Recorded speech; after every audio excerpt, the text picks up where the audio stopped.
This time on Psychic Investigators. In Maryland, a promising young Harvard grad vanishes. This 23-year-old woman had just disappeared. Everyone fears the worst. We have a pillowcase that came from our house, stained in blood. And right away, you know that something bad has happened here. Then a psychic's cryptic visions open the door. The person that I envisioned absolutely hated Laura. To a world of insanity and terror. It is the strangest, most bizarre case that I have ever worked on.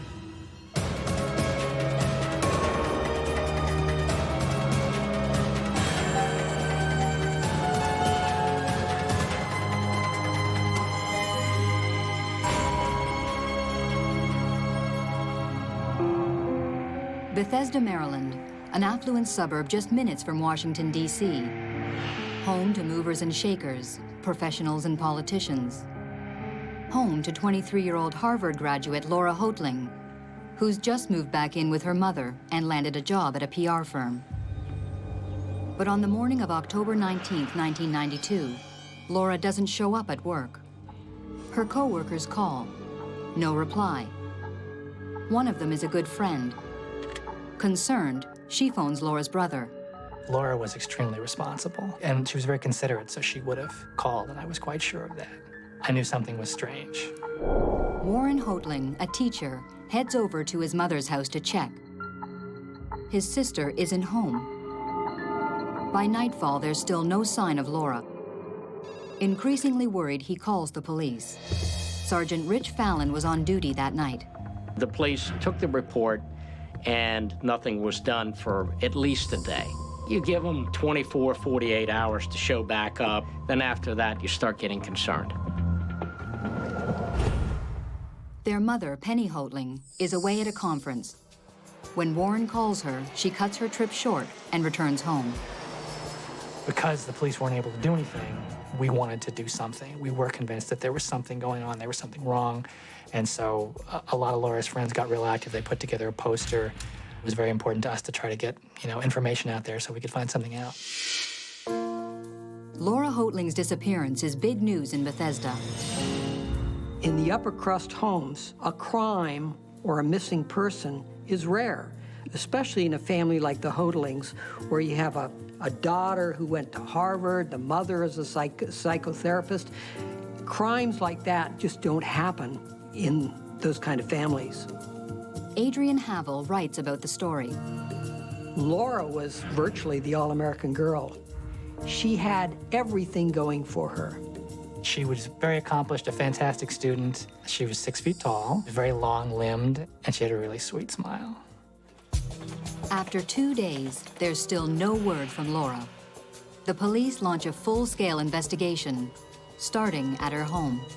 There was nothing suspicious, nothing unusual, nothing disturbed in the house. Didn't appear to be any break-in. The police canvass the neighborhood. Curiously, a neighbor's nanny tells them she saw the tall, slim blonde leaving for work at 8 a.m. She said every day, Laura comes out of the house and waves to the children and her. And this day before, Laura had walked out of the house. She was wearing a trench coat and slacks, and nothing seemed unusual except for the fact that she didn't wave. If Laura left home at 8 that morning, where is she now? It really was baffling because this 23-year-old woman had just disappeared. Harry Gearing handled the press for the Montgomery County Police. You have to keep your mind wide open to any possibility. Did she have a boyfriend? Did she have some reason to run away? Was she running away from something? So you have to ask some difficult questions. It was very, very uncomfortable to not know what was going on. Part of you says, don't make things up. All we know right now is we don't know where she is. That doesn't necessarily mean anything. But I didn't have any kind of explanation, and so that was frightening. Police interview friends and family. They search local fields and woods. Then, 4 days after Laura's disappearance, a discovery that throws the investigation in a whole new direction. Half a mile from Laura's house, cadaver dogs uncover a bloody pillowcase. The bloodstained pillowcase was not just your average kind. This was a high-dollar pillowcase. The normal person wouldn't have this in their house. The police match the pillowcase to the linens at the Houghteling home and send it to forensics. This is still a missing person case, officially, because you still don't have concrete evidence to suggest that there's been a murder. But when you have bloody evidence, it really is very strongly suggesting foul play. That was kind of a confirmation for me that something bad had happened, which I already felt pretty strongly was the case at the time. In fact, I remember it was a point of conflict with the police about what kind of investigation it was, whether it was a missing persons investigation or a homicide investigation. The Bethesda community at first was more puzzled than fearful. But when reports began to show up on television about not only Laura being missing, but police crews finding blood, then they began to get worried. 4 days after she vanished, the blood-drenched pillowcase suggests something terrible has happened to Laura Houghteling. But what? A local psychic, famous for locating the missing, claims she can help. This psychic was known to the police because she helped us out in a previous case. I think it was in 1991. We had a police dog go on missing. And with the psychic's help, the officers were able to recover that dog. So when she approached us with information about the Laura Houghteling case, I think the officers were willing to listen. The picture I was seeing was of a woman, but her energy was very masculine. The person that I envisioned was very jealous of Laura, very jealous. A week after 23-year-old Laura Houghteling vanishes from her Maryland home, police have no idea whether she's alive or dead. A psychic offers to help. Deborah Heineker claims to read energy from photographs and personal objects to help locate the missing. I call it tuning in, and I basically remove everything from my mind, make my mind a blank slate, and then I focus on whatever it is. A police officer agrees to meet with the psychic to discuss the case. While holding the missing persons poster, the psychic sees a puzzling image. I got a vision of someone in my mind. It was a woman, but it was very strange to me because she had a male energy, and the male energy was very strong, and I found that very confusing. The person absolutely hated Laura, and actually, this person was very jealous of Laura, very jealous. I had visions of the person wrapping Laura in what looked to me to be a sheet or a comforter, and I felt that the person changed into Laura's clothes and carried her out. At that point, I felt relatively sure that Laura was no longer alive. A woman with a man's energy, intense jealousy, and murder. Detectives agree Laura might be dead, but they're mystified by the psychic's strange visions. Basically, what is that? What's a woman with a man's energy? And it really didn't fit in because we didn't believe it was a woman that did this. We believe it was a man that did this. As the investigation gathers speed, lab testing confirms that it's Laura's blood on the pillowcase recovered in the woods. That would indicate that something must have happened in the bedroom. So we then went into Laura's house and we stripped down the bed.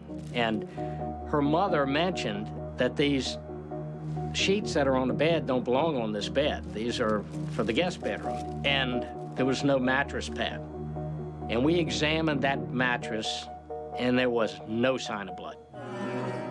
Police opt to use a new chemical to look for blood. Luminol reacts with the hemoglobin in the blood and it becomes luminescent. They sprayed it, turned out the lights, and that mattress glowed. And it was like the 4th of July. All of this blood suddenly appeared, and we couldn't see it because the suspect had cleaned it up. The police are now almost certain that Laura is dead, just as the psychic predicted. What was told to us was that there was blood on the mattress and there was enough blood that a person could not have survived losing that much blood. So that was a confirmation that she was dead. In all likelihood, Laura did not leave her home alive. The idea that she had come out the next morning and was walking down the street did not match at all. The neighbor's nanny who said she saw Laura leave at 8 a.m. the morning of her disappearance was clearly mistaken. But if it wasn't Laura, who was it? You have a prominent young woman murdered in her home, so presumably there's a killer running loose. So there's a tremendous amount of pressure to find out who did it and catch him. The police look again at everyone who might have seen Laura. I talked to the mother, asking her about who hangs around here, who are her friends, and Laura Houghteling's mother said, well, we can check with Haddon Clark. Haddon Clark is the family gardener, a homeless man roughing it in the woods outside Bethesda. Laura's mother hired Haddon through a church rehab program and wants the police to leave him alone. She said, he has psychological problems. I'm sure it's not him. He is not a violent person, and I would prefer that you not even think of him as a suspect. Back at the station, Fallon briefs his superiors. The name Haddon Clark has a surprising effect on his captain. And he immediately just said, oh my God. Haddon Clark has a dark and twisted past. He's a paranoid schizophrenic with a string of disturbing arrests, including malicious destruction of property and theft. Worse, he was a suspect in the still unsolved disappearance of a little girl in Silver Spring, Maryland. We brought in and talked to detectives that had interviewed him years before, and they told us, hey, look, you know, this guy is strange. I mean, he is odd, and he's very capable of doing this. With the gardener now their #1 suspect, police start following Haddon Clark. But they can't arrest him. They don't have enough evidence to tie him to Laura's disappearance. There was a point at which the police were suspicious of Haddon, and we were resistant to that, actually. We thought, oh, it could be Haddon. He's harmless. And we caught holy hell over it. Laura Houghteling's mother was furious that we were focusing in on him. It's not fair. He's a very gentle person. The minister at the church was furious and said, leave this man alone. Homeless advocates were calling the police department and raising hell that we were looking at this homeless man. But then, more lab testing on the pillowcase reveals something highly incriminating. An impression of Haddon Clark's thumbprint in Laura Houghteling's blood. And our lieutenant at that time said, notify patrol throughout the county. We want this guy. Find him.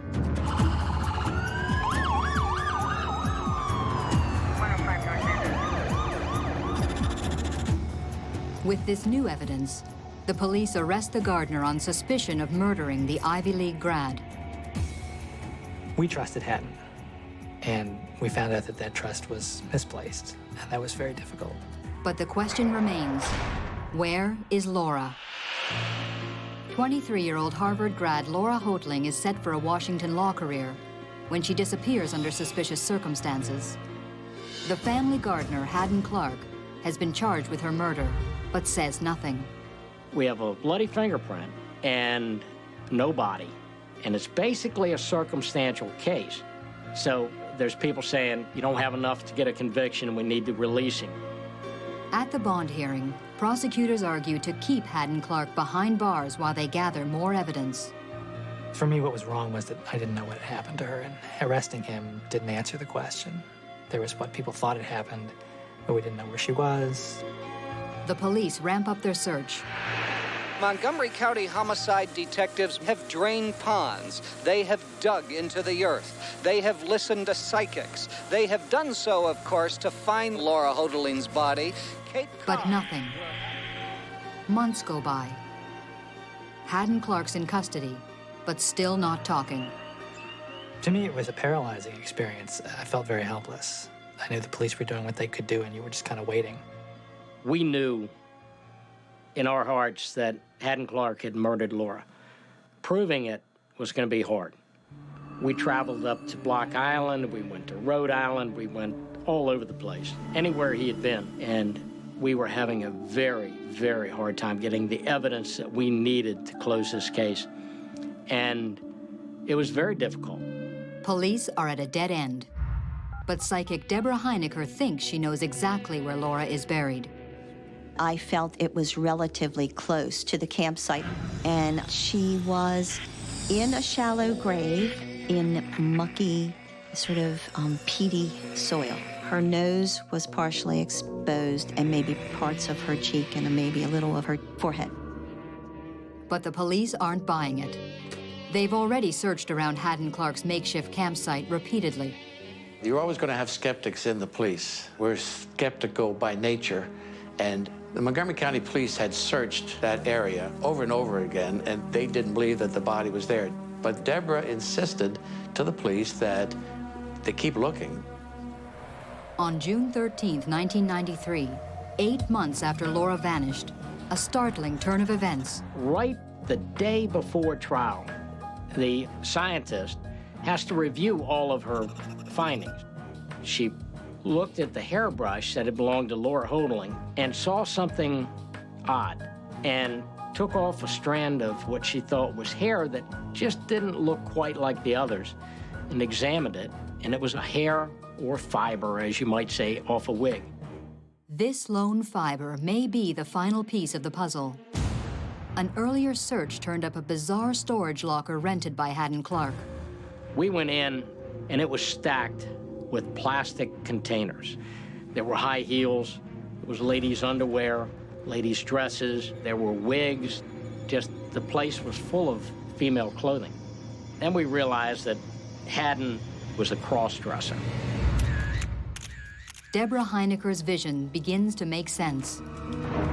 I had the light bulb moment and said, oh, yes, that's what I had to have been feeling when I envisioned this person, but with a male energy. The crime lab makes a positive match. Faced with the damning evidence that puts him at the murder scene, Haddon Clark confesses. In a dramatic twist, the next day the gardener agrees to lead police to Laura's body in exchange for a plea bargain. He takes them to the wooded area surrounding his camp near Bethesda. There, they make a grim discovery. Buried in a shallow grave, they find the remains of Laura Houghteling. It had been several months. The rains had washed up part of her body so that part of her body was now exposed and out of the ground. It's just as the psychic had insisted all along. Deborah's description of the grave site was very close to what it was. I mean, it was excellent. Some of the police officers were surprised when Laura's body was found in that location because we thought we did a thorough search. We didn't see anybody there. So it's a mystery to me. Being able to say I know something about where she is was very helpful for us in terms of having some chance at some kind of a closure and not just not knowing. The not knowing was very hard. The man who killed Warren's sister had a troubled past. Haddon Clark had a terrible childhood. His mother dressed him in women's clothes, or little girl's clothes, I should say, from the time he could walk. We later learned that he liked to kill small animals. He would shoot cats, kill dogs, put them on the neighborhood's doorstep if the neighbor crossed him. This is the kind of person he is. Little did Laura's mother know that the man she hired to help in her garden was a born killer. But why Laura? Penny Houghteling may have treated Haddon Clark, her gardener, her handyman, a lot like a son who came around and did odd jobs. Haddon had become attached to Mrs. Houghteling, thinking that, she was like a mother figure. What came up is that Laura had just recently returned from Harvard and had moved into the house. He began to think of Laura as usurping him in the household. She was replacing him. Haddon may have thought Penny Houghteling was his mother, but she wasn't. He was really, when it came down to it, the gardener and the handyman. And a rage did build up inside him, I believe. With Haddon's confession, A full picture of a savage crime is finally revealed. In the early morning hours of October 19th, Haddon Clark let himself into the Houghteling house. Wearing a blonde wig, he entered Laura's bedroom and woke her up. She must have been in total terror when she saw him there, especially since he was wearing a wig. Clark then bound her limbs with duct tape and suffocated her on the bed. He slashed her throat, rolled her up in the bloody bed sheets, and then stashed her body in his truck. Then he came back to the house, cleaned up, replaced the sheets, made it look as normal as he could. Haddon Clark then climbed into the bed, his transformation complete. The next morning, he put on the wig and used her hairbrush to brush his hair, where we got the fiber from the wig.